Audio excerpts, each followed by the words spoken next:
Le cheikh Aïma Traoré Mamadou a été inhumé ce jeudi à Williamsville. Les responsables d'auto-école s'engagent à contribuer à la réduction du nombre d'accidents sur les routes. Bonsoir, merci de suivre le 19h sur RTI 2. Il est décédé le mardi 13 avril dernier, le guide de la communauté musulmane en Côte d'Ivoire, président du COSIM, le cheikh Aïma Mamadou Traoré, a été inhumé ce jeudi après-midi au cimetière de Williamsville dans la stricte intimité familiale. Mais avant son inhumation, le guide suprême de la communauté musulmane a eu droit à la prière mortuaire à la grande mosquée de la Riviera Golfe. Pagassoro Kone de Madongui. Grande mosquée de la Riviera Golfe. Il est 13h45 lorsque le cercueil dans lequel se trouve le président du COSIM, Conseil supérieur des imams, des mosquées des affaires islamiques en Côte d'Ivoire, franchit l'entrée de la mosquée.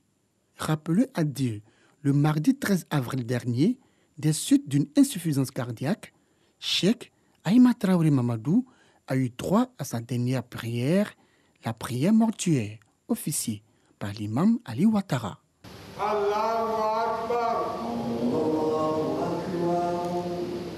Une fois la prière terminée, le guide suprême de la communauté musulmane de Côte d'Ivoire est accompagné au cimetière municipal de Williamsville pour être inhumé dans la stricte intimité familiale. Mais avant, les imams du COSIM, de l'Amsikodis et l'ensemble des prédicateurs ont procédé 5 fois à la lecture du Noble Coran pour intercéder auprès du Tout-Puissant afin qu'il lui accorde sa miséricorde. Cet homme, c'est un exemple de vie, soit au service des autres, que nous venons de perdre. Lecture du Saint-Coran qui s'est faite en présence de sa famille biologique, des membres du gouvernement, des responsables des partis politiques, des ambassadeurs accrédités en Côte d'Ivoire, des guides des autres confessions religieuses et plusieurs délégations de guides religieux venus des pays de la sous-région et des autres pays de l'Afrique. Tous se disent consternés par ce départ brusque et inattendu du président du COSIM. Je retiens de lui un homme affable, un homme qui a su vraiment bâtir le pont pour la cohésion nationale. Occasion pour sa famille d'exprimer toute sa gratitude au président de la République, Alassane Ouattara, à son gouvernement et aux populations pour leur soutien. C'est le lieu d'adresser des remerciements particuliers à Monsieur le Président de la République, qui n'a ménagé aucun effort pour apporter assistance à la famille. La famille me charge également de remercier les imams, tous les membres de la communauté musulmane, chrétienne, pour l'élan de fraternité dont nous avons été confortés. À cette cérémonie de prière pour le repos de l'âme du président du COSIM, le chef de l'État était représenté par le ministre d'État, ministre de la Défense. Les cérémonies du 7e jour, selon les responsables du COSIM, auront lieu à la grande mosquée de la Riviera Golfe le lundi 19 avril prochain. Adieu, cheikh Aïma Traoré Mamadou. Que la terre te soit légère. Le guide suprême de la communauté musulmane de Côte d'Ivoire est décédé le premier jour du Ramadan. Et nous sommes dans ce mois, période de privation, mais aussi de solidarité et de partage. C'est dans cette dynamique que le député maire de la commune de Bégerville a offert des vivres à la communauté musulmane. La remise de ces dons a eu lieu à la grande mosquée du quartier Gbagba. Clément Boko. La grande mosquée du quartier Gbagba, dans la commune de Bégerville, reçoit la visite du conseil municipal. Pour ce mois de jeûne, le député maire Issouf Doumbia est venu les mains chargées de vivres. 25 tonnes de riz, 25 tonnes de sucre et 1000 cartons de lait d'une valeur d'environ 35 millions de francs CFA pour la communauté musulmane. C'est un geste de haute portée. Que dire, celui qui permet les conditions, Inch'Allah, il doit à quelqu'un de rompre décemment et dignement le jeûne à la mérite du jeûneur sans toutefois omettre quoi que ce soit du jeûne, des mérites du jeûneur lui-même. C'est dire combien Allah subhanahu wa ta'ala, le Seigneur dans sa miséricorde infinie, va faire converger vers les donateurs afin qu'ils puissent réussir leur mission. Nous sommes dans un mois de jeûne, un mois de pardon, un mois de pénitence. Donc il est important pour le conseil municipal qui avait l'habitude déjà de faire des dons et de revenir encore à une énième fois, encore venir faire des dons à la communauté musulmane. Il faut dire que ces mêmes dons ont été faits aussi à la communauté chrétienne qui est le jour de la fête de la célébration de la Pâque. Ils ont reçu 2000 poulets et de montants en numéraire. Donc il faut dire qu'aujourd'hui c'est le tour de la communauté musulmane. Donc il était important pour le conseil de venir faire des dons à la communauté musulmane pour les amener à bien faire le mois de jeûne. Après la grande mosquée du quartier Baba, le conseil municipal a répété cette opération de solidarité dans d'autres mosquées de la ville. En santé, la première promotion d'assistant dentaire a pris connaissance de son programme de formation en odontostomatologie. Une formation pour renforcer leurs capacités dans leur domaine qui prend une autre dimension. C'était récemment lors de la rentrée académique de l'EFAD. Alassane Drabou. Sortir de l'informel et avoir pour collaborateurs des chirurgiens dentistes qualifiés et compétents est la vision de l'unité de formation et de recherche en odontostomatologie de l'université Félix Houphouët-Boigny. Elle vient d'ouvrir en son sein une école de formation des assistants dentaires. Objectif, donner à ses collaborateurs de praticiens des connaissances théoriques et pratiques indispensables à la prise en charge efficace des patients et disposer de compétences relationnelles, administratives, techniques et managériales. Cette formation est particulière en ce sens que ça va permettre aux éditeurs d'avoir un diplôme. Parce que jusqu'à présent, c'était des formations qui se faisaient sur le tard.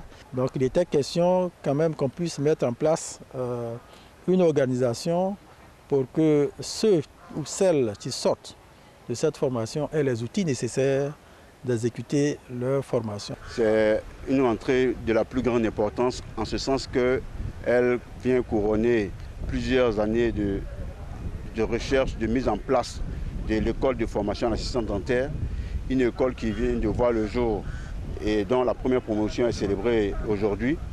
Un plein succès à la première promotion qui est constituée de 20 étudiantes. Cette première promotion comprend 2021 étudiants retenus après analyse de dossier et un test d'admission. Ils seront formés en 3 ans à l'accueil, à la protection du patient ou client, aux connaissances bucco-dentaires. À la fin de la formation, une licence professionnelle après une soutenance de mémoire sur un sujet en la matière. Un programme de formation qui acquiert l'adhésion des étudiants et des autorités de l'enseignement supérieur. On a l'habitude de travailler dans certains cabinets sans avoir des formations et entrer dans cette école-là va nous permettre réellement d'être bien formés et de bien accueillir nos patients. L'assistant dentaire est le principal collaborateur du chirurgien dentiste. Donc ce n'est pas un chirurgien dentiste, mais c'est juste un collaborateur. Il va aider le chirurgien dentiste dans toutes ses tâches au niveau du cabinet dentaire. Donc aussi bien au niveau de l'accueil du patient, assurer le secrétariat, aider le praticien donc, à réaliser toutes les tâches qui vont consister donc, aux différents soins bucco-dentaires du patient.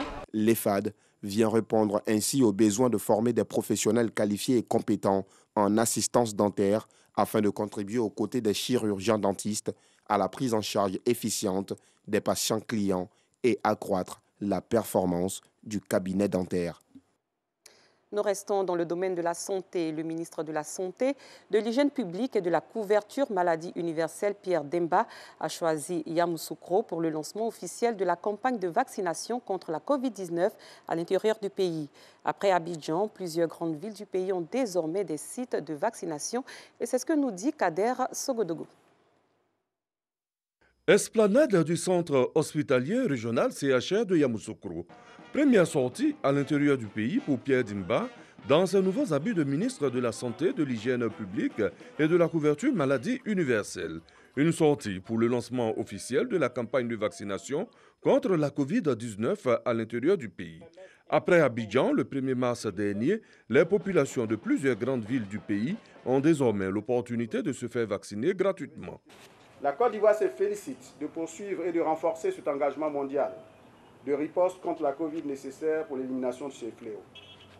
C'est dans ce contexte que se tient cette cérémonie ce jour, marquant le lancement de la décentralisation officielle de la campagne nationale d'immunisation de la population contre la Covid-19 qui revêt pour le ministère de la Santé, de l'Hygiène publique et de la couverture des maladies universelles une importance capitale. Cette campagne de haute portée socio-sanitaire est la manifestation la plus évidente du maintien de la volonté du gouvernement de Côte d'Ivoire de parvenir à la sécurité sanitaire et à la protection totale de la population avec le concours, bien entendu, de nos partenaires habituels. L'évolution de la pandémie nous recommande inéluctablement l'introduction d'un autre mode de prévention pour accélérer l'acquisition de l'immunité nécessaire au contrôle de la pandémie après la mise en œuvre des mesures physiques. Il y a lieu de recourir désormais à l'immunité collective à travers la vaccination contre la COVID-19. Tour à tour, chefs traditionnels, guides religieux, forces de défense et de sécurité vont recevoir leur première dose avant de revenir dans un mois. Les autorités locales déjà vaccinées invitent la population à saisir cette aubaine. Il faut se faire vacciner. Monsieur le ministre et moi-même, nous nous sommes fait vacciner. Donc nous ne vous disons pas de faire quelque chose que nous ne faisons pas. Et j'invite les populations de Yamoussoukro à se faire vacciner massivement. Nous sommes privilégiés parce que nous faisons partie des premières villes en Côte d'Ivoire qui bénéficient de cette décentralisation. Donc à la suite de monsieur le gouverneur, je voulais remercier monsieur le Premier ministre, monsieur le ministre et surtout le saluer et le féliciter. À ce jour, plus de 76 000 personnes se sont faites vacciner en Côte d'Ivoire. Yamoussoukro bénéficie de 10 000 doses. Avant de poursuivre, sachez que le Danemark est devenu le premier pays d'Europe à faire une croix sur ce vaccin, continuant pour le moment sa campagne d'immunisation avec les seuls vaccins Pfizer-BioNTech et Moderna. Il s'agit du vaccin d'AstraZeneca. La majorité des pays européens qui avaient suspendu l'utilisation du vaccin qui l'ont reprise, le plus souvent en fixant une limite d'âge. La Norvège doit annoncer aujourd'hui sa décision. Ailleurs, l'Afrique du Sud y a aussi renoncé en février car son efficacité est mise en doute face aux variants qui ravagent le pays. Les États-Unis, tout comme la Suisse, ne l'ont toujours pas autorisé et le Venezuela a refusé de l'autoriser en invoquant ses effets secondaires. La seule semaine de Pâques a enregistré plus de 200 accidents de la route et une cinquantaine de morts. Ces chiffres interpellent le SINAPAICI, syndicat national du patronat des auto-écoles, à s'engager dans la lutte contre les accidents de la circulation routière. Lors d'une conférence de presse ce jeudi, ses membres ont abordé plusieurs points, notamment l'assainissement du secteur. Georgette Ido. Contribuer à la réduction des accidents de la circulation routière en Côte d'Ivoire.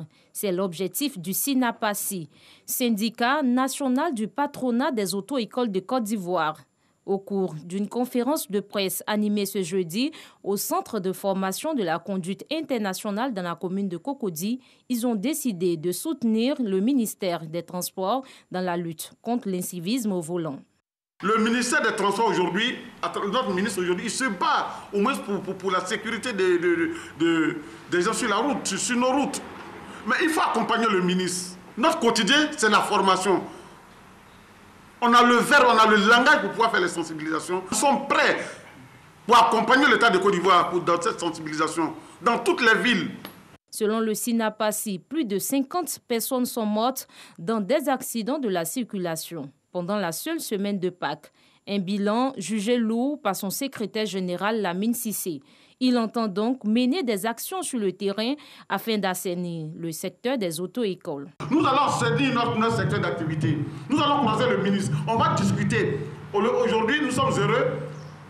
Il y a la police de la sécurité routière qui est là aujourd'hui. Nous allons approcher le commissaire pour pouvoir échanger avec lui. Nous allons sillonner Abidjan, nous allons sillonner toute la Côte d'Ivoire pour essayer d'assainir notre secteur d'activité. Nous allons passer dans les centres de gestion intégrés aujourd'hui. Tous ceux qui se promènent avec des sacs, avec des documents d'auto-école, nous allons les mettre à la disposition de la justice. Créé en 2017, le syndicat national du patronat des auto-écoles de Côte d'Ivoire forme et sensibilise les moniteurs des auto-écoles. Il compte à ce jour plus de 300 membres.